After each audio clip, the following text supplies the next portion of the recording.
gostaria de pedir que todos abrissem a palavra de Deus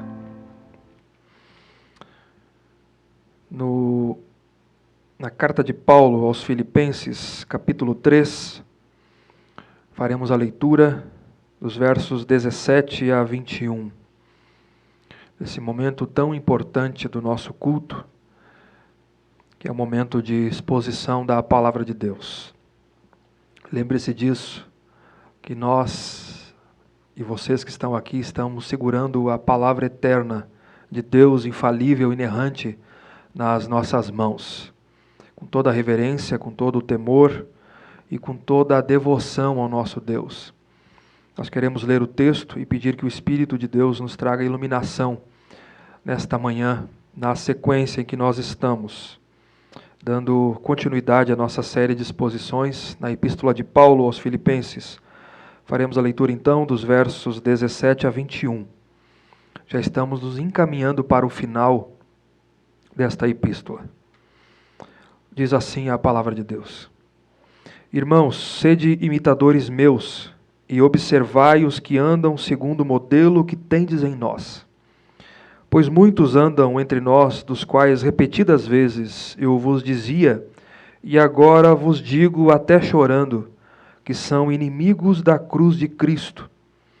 O destino deles é a perdição, o Deus deles é o ventre, e a glória deles está na sua infâmia, visto que só se preocupam com as coisas terrenas.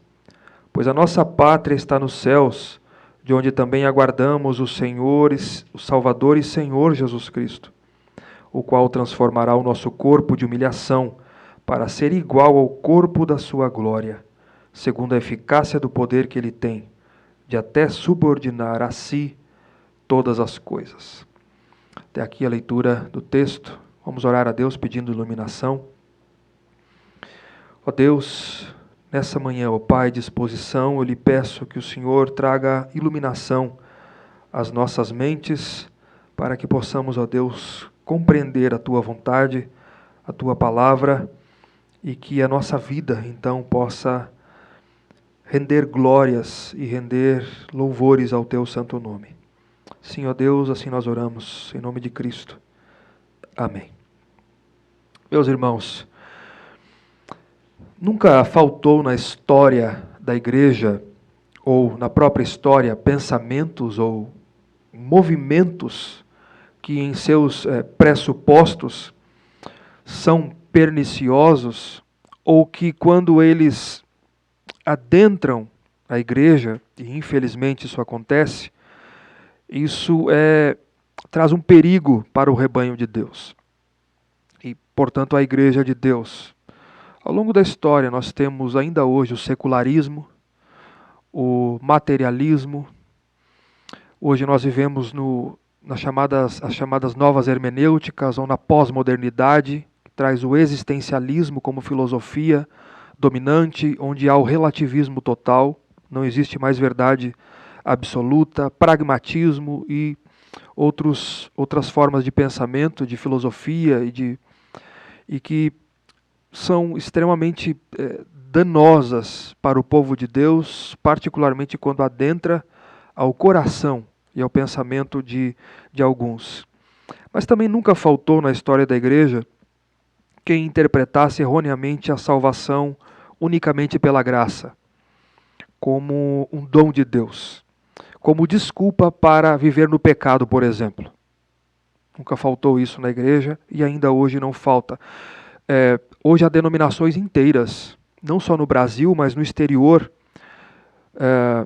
que construíram os seus ministérios com esse pressuposto. Deus é amor, Deus é gracioso e, portanto, não importa como eu viva nesse mundo. Um Deus amoroso, gracioso, não irá me condenar. Se eu já estou salvo, então eu posso viver da maneira que eu quiser. Hoje nós temos teologia inclusiva, por exemplo, que um dos pressupostos é esse. Deus é gracioso. Então,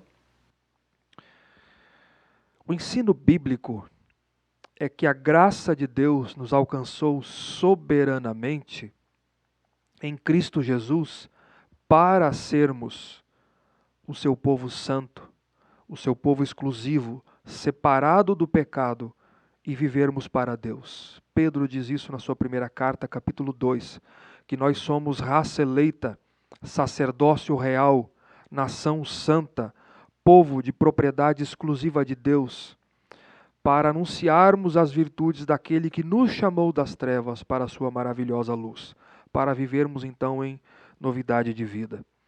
Nunca faltou na igreja, na história da igreja, quem interpretasse erroneamente a graça de Deus, assim como hoje.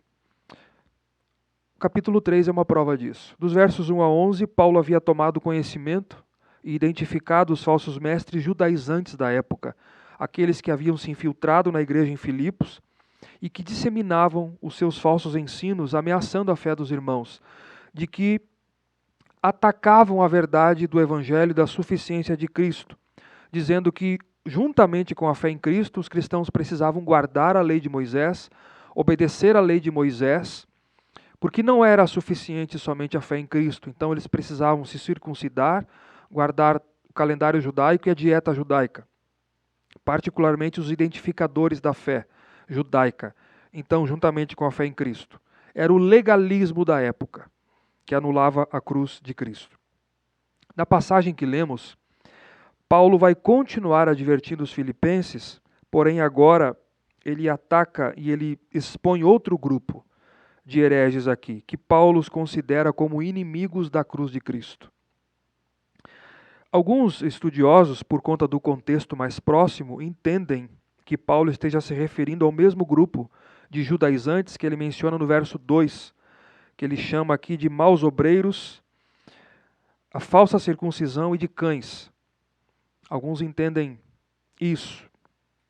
Mas os termos utilizados por Paulo aqui, referente a esse grupo, parece que, por mais que pareçam se enquadrar aos judaizantes, não parece condizer com a prática deles. Paulo diz que o Deus deles é o ventre, a glória deles está na sua infâmia, e eles só se preocupam com as coisas terrenas.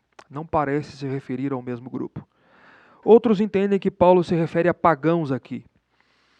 Mas também, pelos termos de Paulo, não parece que se refere a pagãos, que Paulo já sabia que eram culpados do pecado, e a igreja também. Parece que Paulo está se referindo a outro grupo aqui. Que grupo é esse, então, que Paulo chama de inimigos da cruz de Cristo? Esse grupo eram os libertinos, os conhecidos como libertinos, já presentes no primeiro século.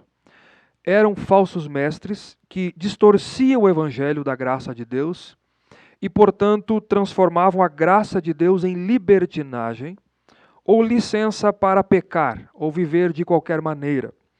Esse termo aparece em Judas. Eu vou ler aqui Judas, vocês podem ler em casa depois ou abrir rapidinho. Paulo utiliza esse termo, Judas, o meio-irmão de Jesus, chama de libertinos, versos 3 e 4. Ele diz assim: quando eu empregava toda a diligência em escrever-vos acerca da nossa comum salvação, Judas estava escrevendo para a sua audiência acerca de um tema que nós não sabemos, mas era relacionado com a soteriologia, que era a doutrina da salvação.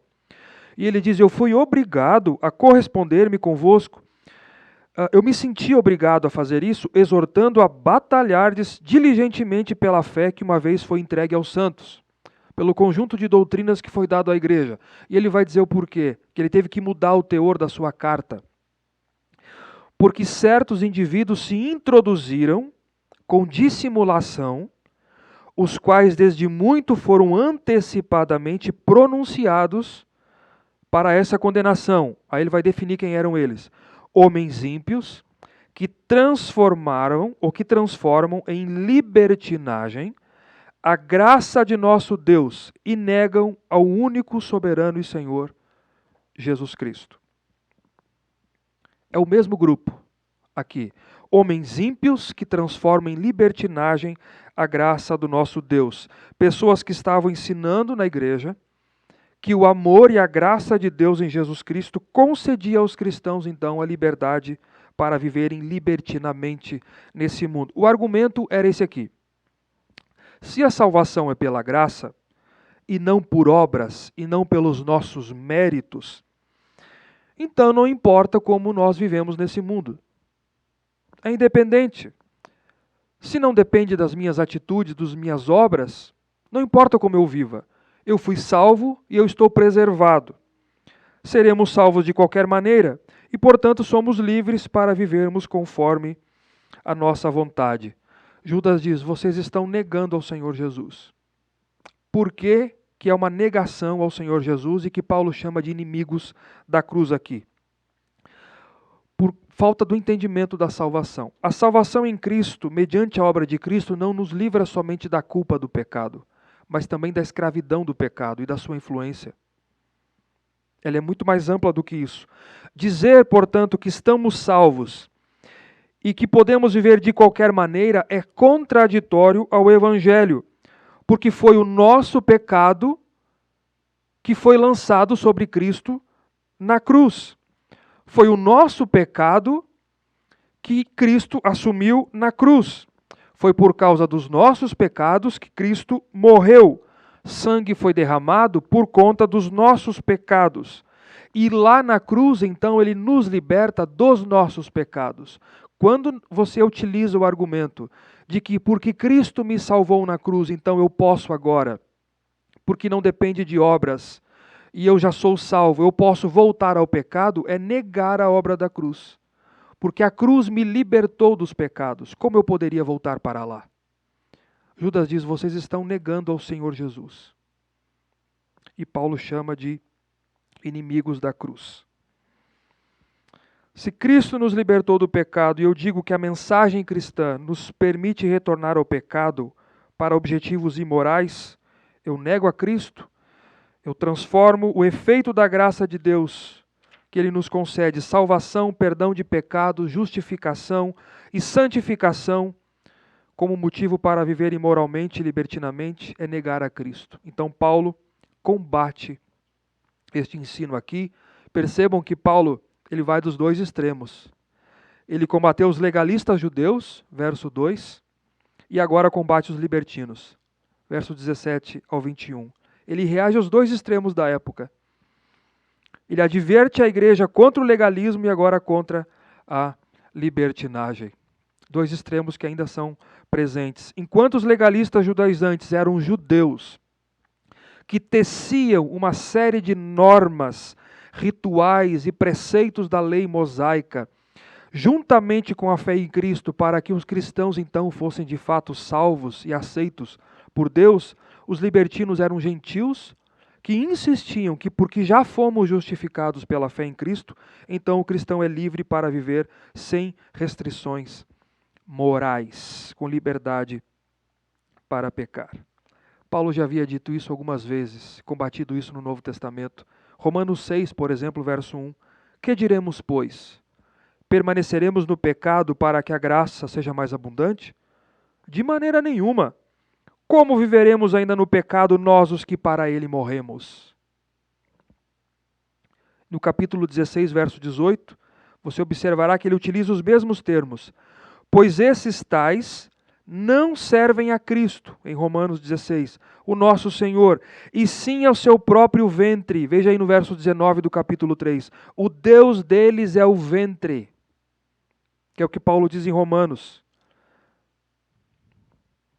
Eles servem ao seu próprio ventre. Esse grupo era muito perigoso. Era uma ameaça à igreja, em virtude dos ensinos, mas também porque eles eram de dentro da igreja.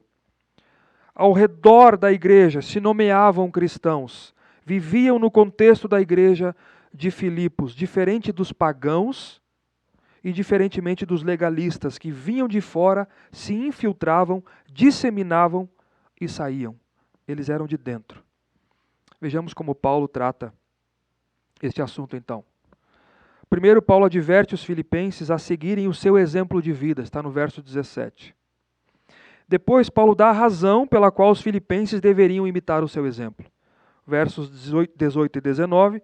E por último, Paulo estabelece um contraste entre os cristãos e a esperança dos cristãos e o foco terreno do que ele chama os inimigos da cruz. Verso 20 e 21. Primeiro é então o verso 17. Paulo advertindo os filipenses a seguirem o seu exemplo de vida. Irmãos, sede imitadores meus, e observai os que andam segundo o modelo que tendes em nós. Esse é o primeiro argumento de Paulo. A palavra exemplo aqui aponta para uma expressão, uma representação original, exata do original, aquilo que representa o original. Sede meus imitadores. Paulo exorta aqui os filipenses a seguirem o seu exemplo de vida, como cristão que ama a cruz de Cristo, como cristão que ama a Jesus Cristo e que vive para a glória de Deus e não para a sua carne. O que contrasta aqui o modo dos libertinos, descritos nos versos 18 e 19, que são inimigos da cruz, cujo Deus deles é o seu ventre, que nós veremos o que significa, e cuja glória deles está na sua infâmia. Ou seja, Paulo havia plantado a igreja em Filipos. Paulo era conhecido da igreja, os irmãos o conheciam o seu modo de vida, conheciam que ele era irrepreensível, a sua fé, a sua conduta, mesmo os seus sofrimentos, e mesmo agora preso, eles sabiam quem era Paulo, um exemplo de cristão, de inclinação não para a carne, mas para as coisas de Deus, para as coisas celestiais, espirituais, em devoção à moralidade diante de Deus, a uma vida de retidão diante de Deus, em oposição a esses libertinos sensualistas. Ou seja, os filipenses estavam cercados desses libertinos. E eles precisavam de um modelo concreto, real, de devoção cristã. E Paulo poderia ser este modelo. Por isso Paulo diz, sede meus imitadores, e não deles.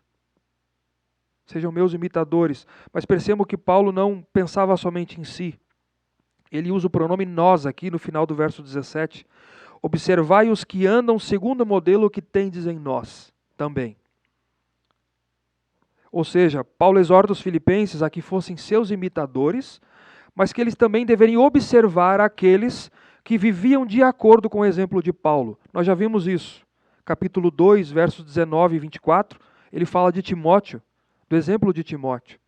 E dos versos 25 a 30, ele fala do exemplo de Epafrodito.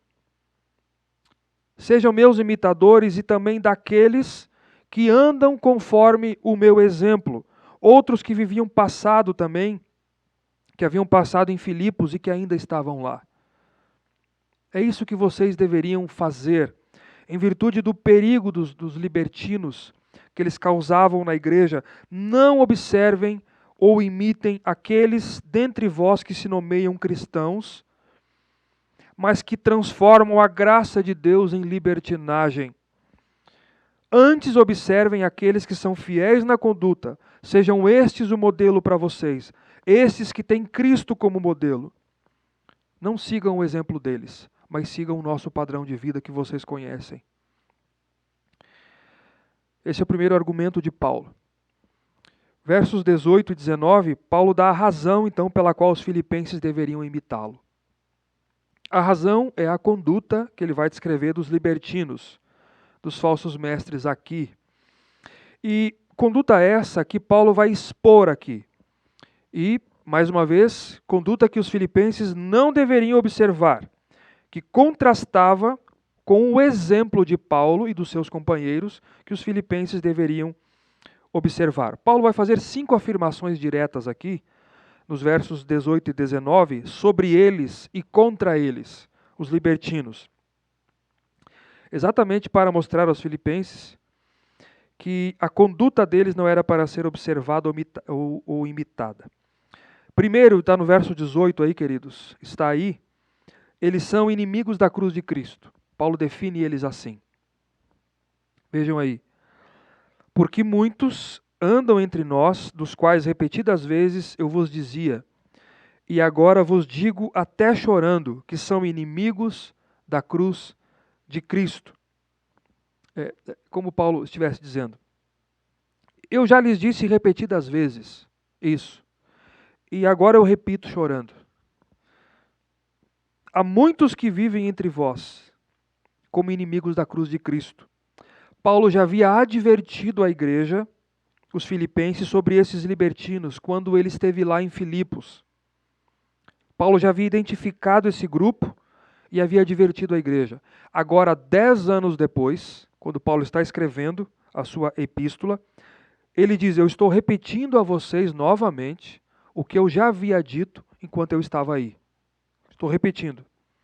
Que eles são inimigos da cruz de Cristo. Cuidado com eles. Cuidado com eles. Não tenham eles como exemplo. Eles, a mensagem deles e a vida deles é contrária à cruz, à mensagem da cruz. Vai de encontro o sacrifício e os efeitos do sacrifício da cruz. E Paulo diz, eu repito chorando agora. Não é isso que ele diz aqui? Paulo mostra o sofrimento dele em virtude da situação. Ele já havia dito, e agora ele repete, chorando. Talvez Paulo aqui estava pensando no fato de que estes, que ele chama inimigos da cruz, eles estão seduzindo membros da igreja de Filipos ao erro. Uma igreja que Paulo havia plantado, a primeira igreja plantada por Paulo na Europa. Pela sedução do erro. Veja a ênfase de Paulo ao erro religioso. Eu repito agora, mesmo chorando. E Paulo identifica, ele diz, e eles eram muitos. Veja aí, eles são muitos, o que constituía uma ameaça à igreja. Inimigos da cruz, já explicamos isso. Essa afirmação é por conta das práticas dos libertinos, práticas licenciosas, de quererem viver a sua vida de acordo com as suas paixões carnais, de acordo com a sua licenciosidade, confundindo liberdade com licença para pecar, distorcendo a liberdade em Cristo e a mensagem da graça de Deus. Eu vou fazer uma citação de um teólogo e comentarista, um dos melhores que eu recomendo, William Hendrickson. Ele diz o seguinte, abre aspas, está citando aqui a respeito dos inimigos da cruz de Cristo. Se os amigos da cruz de Cristo são aqueles que mostram em suas vidas que atingiram o espírito da cruz, ou seja, abnegação, que é o que nós vimos no capítulo 2, versos 5 a 8, os inimigos da cruz são então aqueles que manifestam exatamente a atitude oposta, de não abnegação, mas de licenciosidade, libertinagem. Os amigos da cruz não amam o mundo. Na verdade, o mundo está crucificado para eles e eles para o mundo.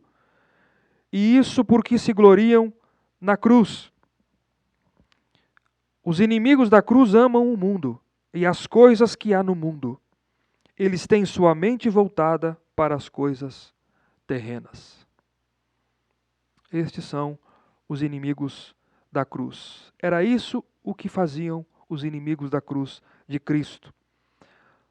Porque eles não somente negavam mortificar a carne, porque insistiam que a graça de Deus os dava liberdade para viverem segundo a carne, mas também se colocavam contra a mensagem da cruz que Paulo pregava, de que Cristo morreu pelos nossos pecados para nos livrar, nos salvar, nos libertar da culpa dos nossos pecados, mas também da escravidão dos nossos pecados, para que nós não vivamos mais no pecado, mas agora livres do pecado, vivamos para Deus em novidade de vida.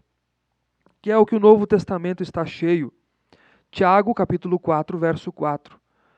Aquele que quiser ser amigo do mundo constitui-se inimigo de Deus. 1 João capítulo 2, verso 15. Não ameis o mundo e nem aquilo que no mundo há. Gálatas 2:20, Paulo diz isso. Agora eu estou crucificado com Cristo e agora não vivo mais eu, mas Cristo vive em mim. E a vida que agora eu vivo na carne, eu vivo ela pela fé no Filho de Deus, o qual me amou e o qual a si mesmo se entregou por mim. Tirando Romanos 8, que Paulo diz que a inclinação da carne é inimizade contra Deus. E aqueles que se inclinam para as coisas da carne não podem agradar a Deus. A conduta deles e o antagonismo deles à mensagem da cruz os colocavam numa posição somente de inimigos da cruz de Cristo. Quantos inimigos da cruz de Cristo há hoje ainda, no meio do povo de Deus, mas que se denominam como amigos da cruz.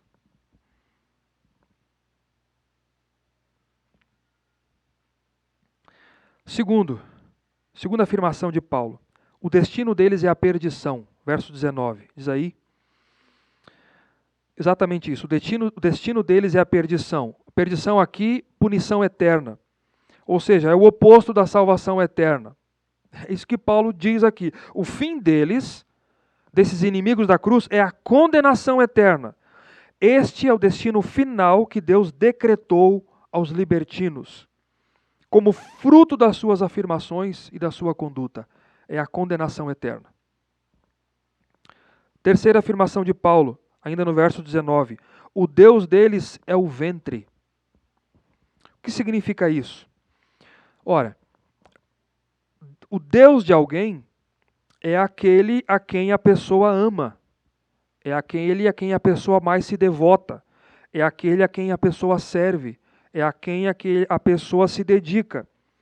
O Senhor é o nosso Deus e é o Deus dos filipenses. Por isso nós o amamos. Por isso nós o servimos. Por isso nós o reverenciamos. Por isso nós o cultuamos. O Deus dos libertinos é o seu ventre, é o seu corpo, que são os seus desejos carnais. Este é o Deus deles, a quem eles se dedicam, a quem eles cultuam, para quem eles vivem, para satisfazer o seu Deus, os desejos do seu corpo, suas paixões carnais.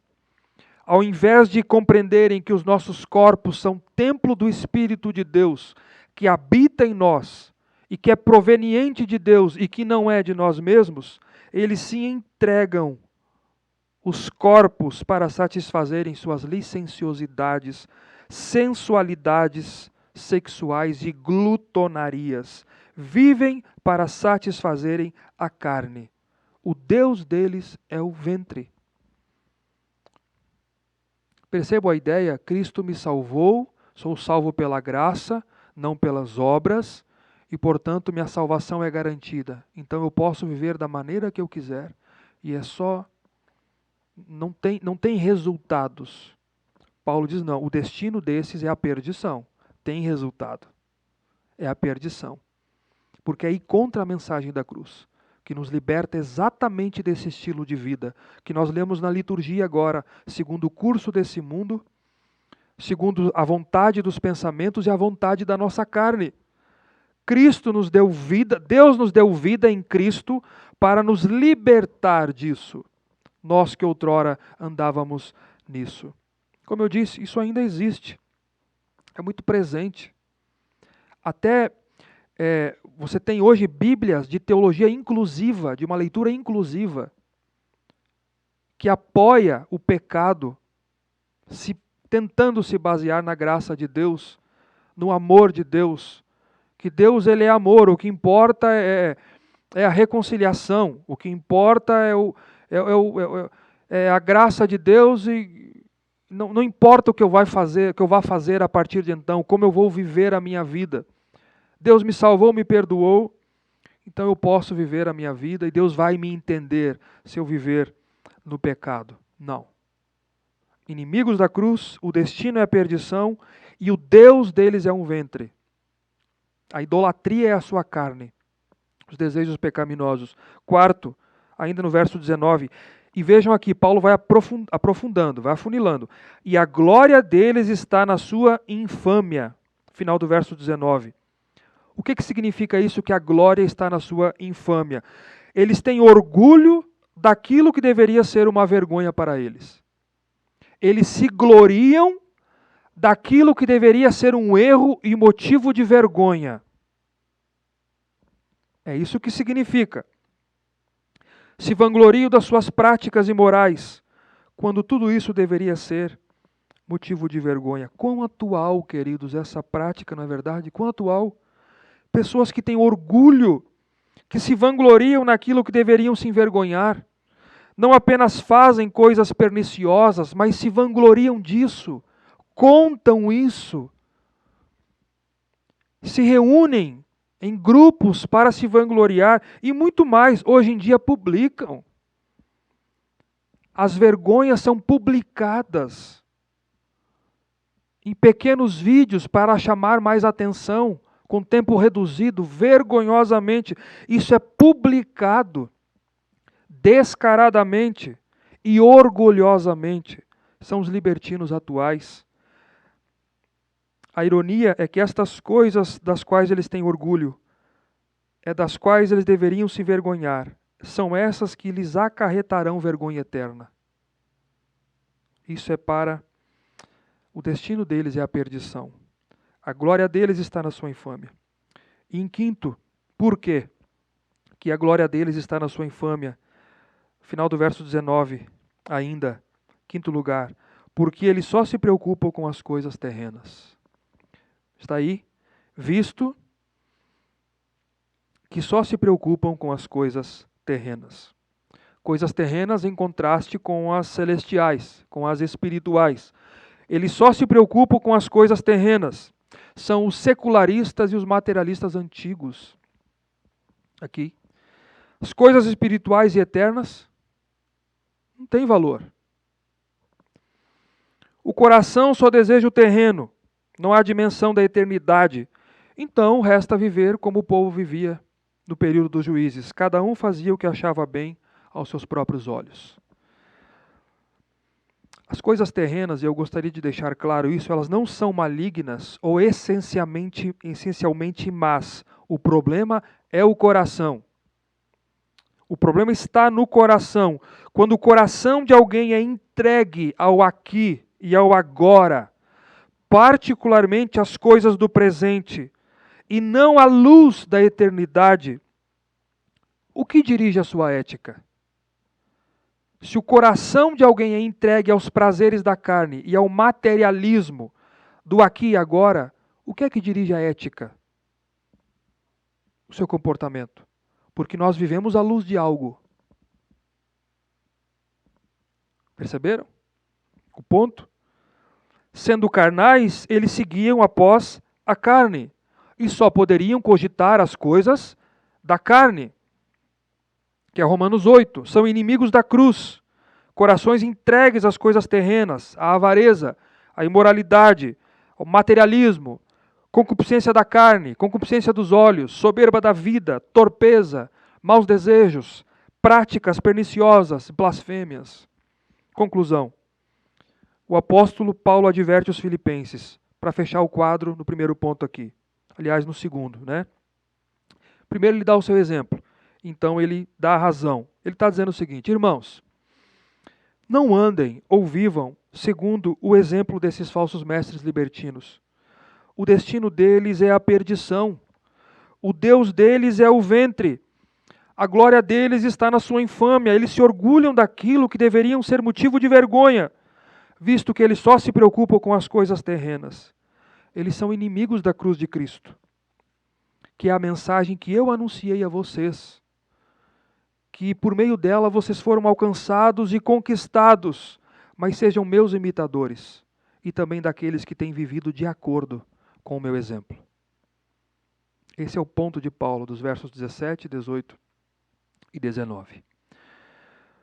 Terceiro lugar e por último, versos 20 e 21, Paulo, o apóstolo, ele, com o uso da expressão pois e do verbo aguardamos, aqui, Paulo estabelece um contraste direto entre os cristãos e o foco e a esperança cristã, com o foco terreno dos inimigos da cruz.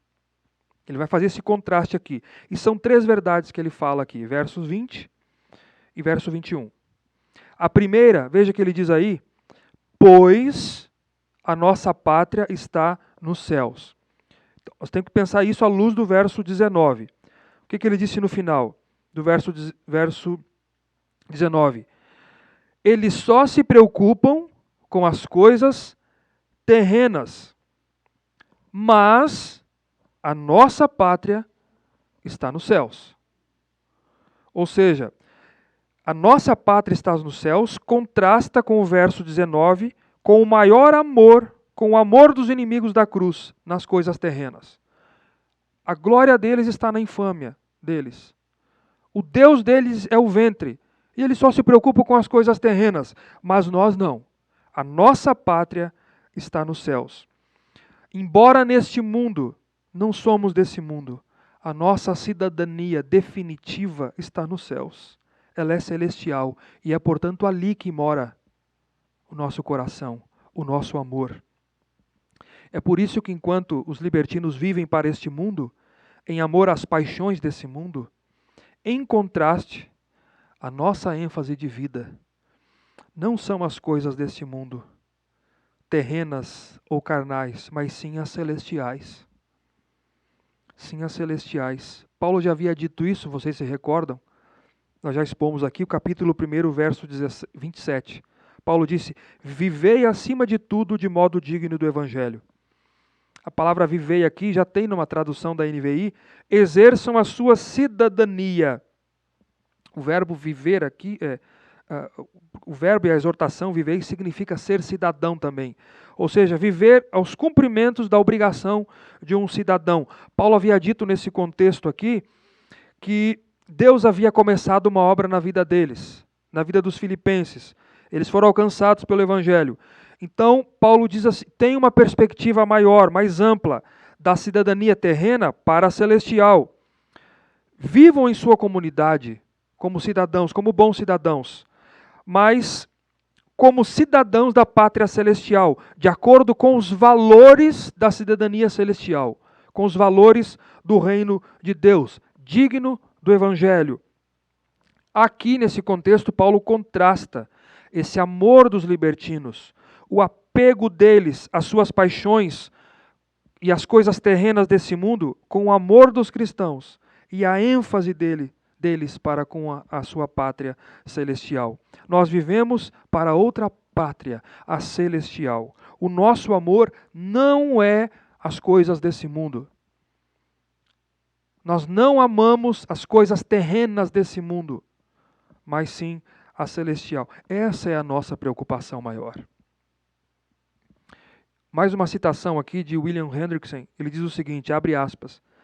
Por que a nossa pátria é celestial e nós amamos, essa é a nossa devoção, esse é o contraste com os inimigos da cruz que amam as coisas terrenas. Porque foi dos céus que recebemos vida, foi do alto. E é onde nossos nomes estão escritos, no livro da vida celestial. Suas vidas estão sendo governadas do céu e de acordo com os padrões celestiais. Seus direitos estão assegurados no céu. Seus interesses estão sendo promovidos lá. E eles mesmos, os cidadãos do reino celestial que estão ainda aqui na terra, logo seguirão para lá. Sim, sua herança os aguarda no céu. Suas mansões celestiais já estão preparadas. Nós vivemos aqui, mas com o nosso coração almejando lá. Vivemos como cidadão do reino dos céus. Ele só se preocupa com as coisas terrenas, mas a nossa pátria está nos céus. Segunda verdade de Paulo, em contraste, nos cristãos com os libertinos. É de lá que nós aguardamos o Senhor e Salvador Jesus Cristo. Parte B do verso 20. Nossa pátria está nos céus, de onde também aguardamos o Salvador e Senhor Jesus Cristo, que contrasta com o foco e a esperança terrena dos inimigos da cruz. Esse é o contraste. Se antes era o amor terreno, aqui a esperança, contrasta com a esperança. Porque era somente isso que os libertinos aguardavam e esperavam. Paixões carnais, transitórias, queridos, que são terrenas e que são passageiras, terão fim. Se dedicar a algo que é transitório, passageiro, que terá um fim e que terá punição eterna. Paulo diz, nós não, nós aguardamos, a nossa esperança está no aguardo do nosso Salvador e Senhor Jesus Cristo. O desejo dos cristãos e a nossa esperança não são as coisas terrenas, pecaminosas e passageiras, mas ela está numa pessoa bendita, a quem aguardamos para nos buscar e nos levar para o céu, para a eternidade, de onde ele virá nos buscar, o Senhor Jesus Cristo, o Salvador.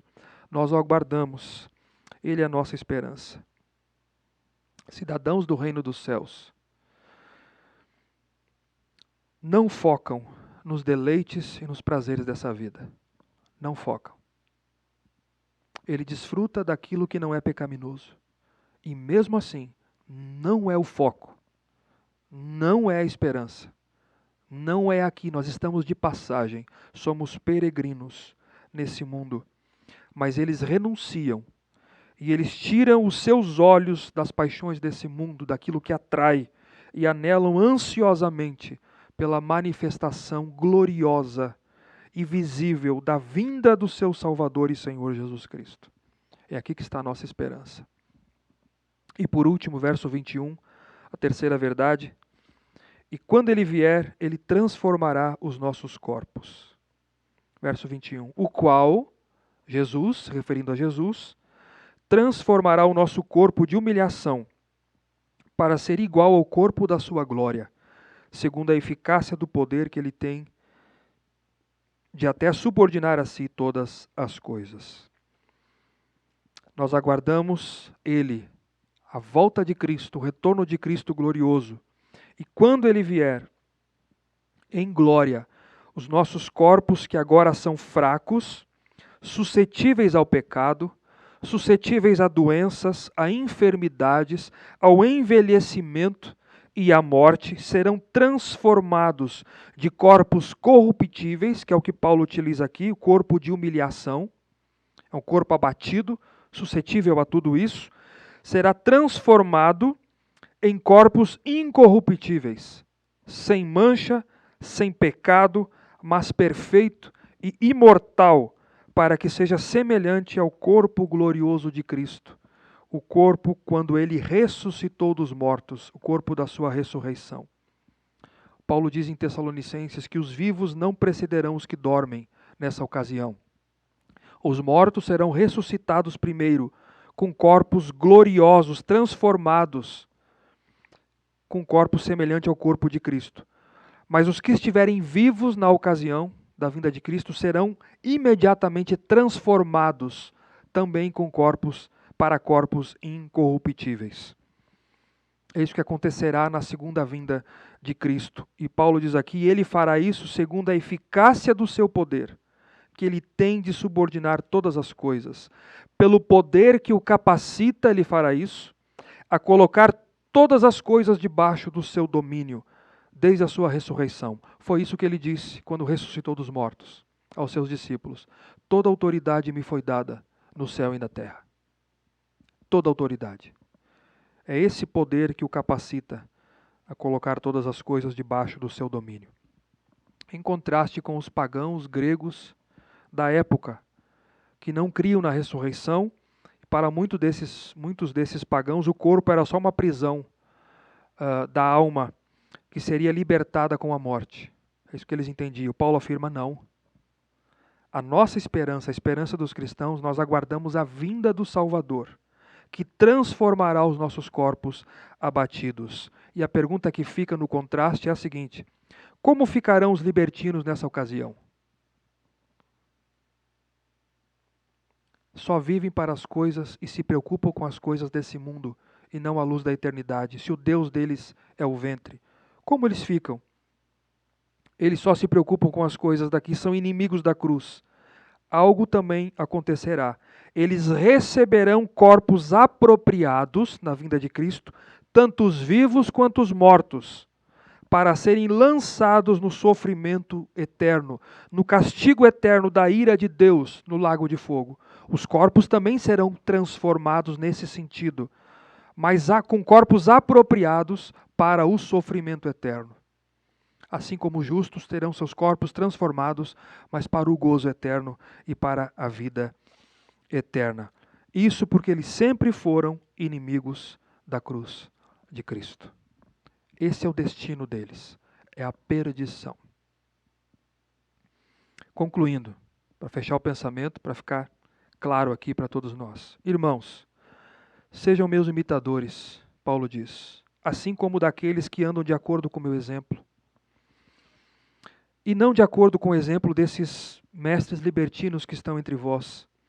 O destino deles é a perdição, o Deus deles é o ventre, a glória deles está na sua infâmia, eles se orgulham daquilo que deveria ser motivo de vergonha. Eles são inimigos da cruz de Cristo. Eles só se preocupam com as coisas terrenas, com as suas paixões carnais e sensuais. Mas nós não.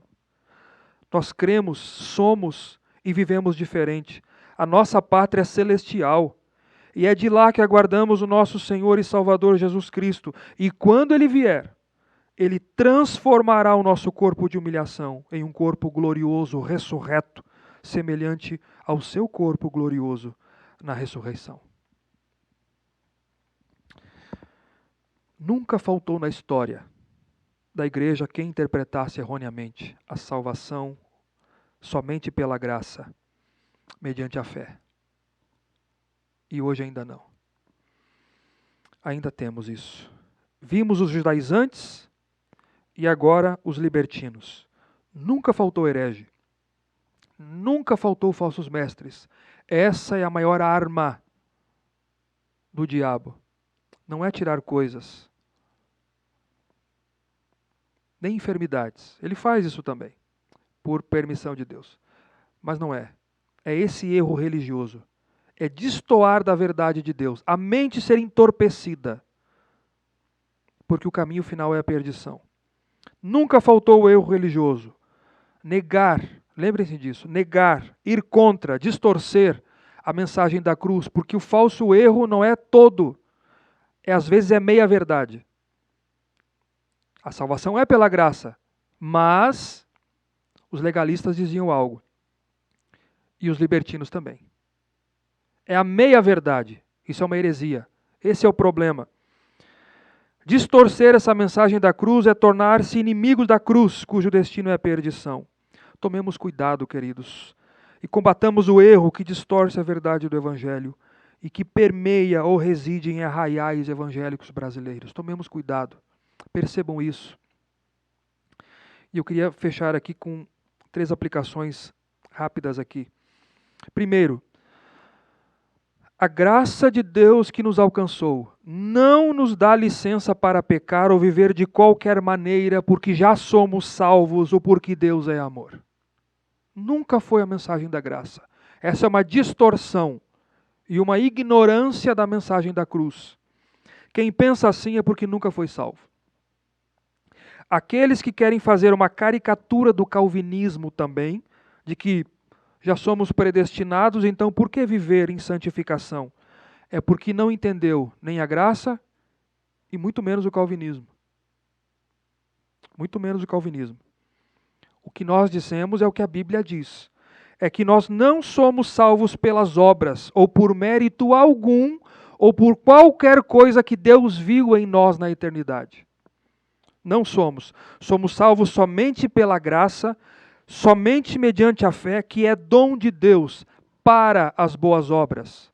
Deus nos salva pela graça para praticar boas obras e não pelas obras. As obras, a santificação, elas atestam a nossa salvação. São evidências de que fomos de fato regenerados pelo Espírito de Deus. Pensar que por sermos salvos pela graça, podermos viver então de qualquer maneira, não importando como viver nesse mundo, é ser um libertino. E a sentença bíblica é essa, de Paulo. Inimigo da cruz de Cristo, cujo destino é a perdição. Então abandone o pecado. Abandone o pecado. Rejeite o pecado, renuncie o pecado. Não pense que ele ficará impune. Devemos considerar o quadro geral. Tivemos aula aqui pela manhã com os catecúmenos, de manhã cedo, 1 hora de aula. Porque a pergunta que se faz é essa: como um Deus bom e gracioso pode mandar alguém ao inferno ou permite tudo isso acontecer no mundo? A resposta é que você não pode só considerar um aspecto do ser de Deus ou dos atributos de Deus. Tem que considerar o quadro geral do ser de Deus e dos seus atributos. Deus é bom, Deus é gracioso e Deus é amoroso, mas também Ele é santo, mas também Ele é justo, Ele é juiz justo, que se ira, que pune o pecado e que não tem o culpado por inocente. Agora nós temos o quadro geral. O Deus que é amoroso, ele também é santo. E a sua santidade reage ao pecado, e daí a punição. A ira de Deus não é uma ira pecaminosa como a nossa. A ira de Deus, a punição de Deus é uma reação da sua santidade, que não tolera o pecado. Não pense que porque Deus é amor, ele não irá punir o pecador, ou irá tolerar o pecado de alguém que, porque distorce a graça de Deus, vive dormindo com a sua namorada, por exemplo, traindo a esposa ou o marido, por exemplo, que vive na pornografia, que vive na mentira, que vive na desonestidade, que vive na imoralidade e que tem orgulho disso. Às vezes se vangloria daquilo que deveria ser uma vergonha. Não ficará impune. Não ficará impune, porque a graça de Deus que nos livrou do pecado era para que, livres do pecado, não sirvamos mais ao pecado, mas a Ele que nos libertou do pecado. É isso que nós dissemos, que é o que a Bíblia diz. Segundo, a vida e o coração de muitos estão entregues apenas aqui. Verso 19. Eles amam as coisas desse mundo. Pensam apenas no aqui e no agora, não vivem à luz da eternidade. Isso define a nossa cultura. Uma cultura, uma sociedade secular, materialista, em que o coração da cultura foi entregue ao aqui e agora, particularmente às coisas do presente. O que dirigirá a ética, então? E a nossa como indivíduo? Onde entregamos o nosso coração? O imediatismo sufoca o senso da eternidade. Isso que é secularismo. O secularismo nega o eterno. E não permite a ideia de que qualquer coisa imediata tenha consequências eternas. Tudo de valor está no aqui e no agora. O imediatismo e tudo que é terreno foi elevado a uma posição de divindade. Então, como apelar a um Deus eterno? Como se subordinaram ao Deus eterno, soberano e que se revela na sua palavra infalível? Não há alguém ou uma cultura que nega o eterno e adora o imediatismo, o aqui e o agora. Tudo que é eterno é rejeitado ou, no mínimo, deixado de lado. Vivem para o aqui e agora. De que maneira, queridos? Sem restrições e sem pensar nas consequências. Eu digo isso tudo para contextualizar o nosso ambiente, a nossa cultura, mas a pergunta é essa: onde está o seu coração? Onde você entregou o seu coração? Isso determinará a sua conduta. Você vive à luz do quê? Vivemos à luz do quê? Muitos cristãos vivem assim. E muitos líderes evangélicos vivem assim. Perceba o que está por detrás. Mercadejam a palavra de Deus para alimentar a sua ganância terrena. Fome de dinheiro, fome de status. Se utilizam da religião e do cristianismo como fonte de lucro, como fonte de negócio, como meio de enriquecimento e de inchaço para status e porque amam as coisas desse mundo. É o mercado da fé. Por quê? Porque o coração está entregue a esse mundo, está entregue ao erro, está entregue ao pecado. Mas o final é a perdição, porque são inimigos da cruz de Cristo e militam contra ela. Para encerrar, a nossa esperança, ela deve estar na vinda do nosso Senhor e Salvador Jesus Cristo. Essa é a nossa esperança. Viva a luz da eternidade. Vivamos a luz da nossa esperança. Ele que virá e transformará o nosso corpo de humilhação para ser igual ao corpo da sua glória. Essa deve ser a nossa esperança, o nosso foco e onde deve estar o nosso coração. Que Deus nos abençoe. Ficamos em pé.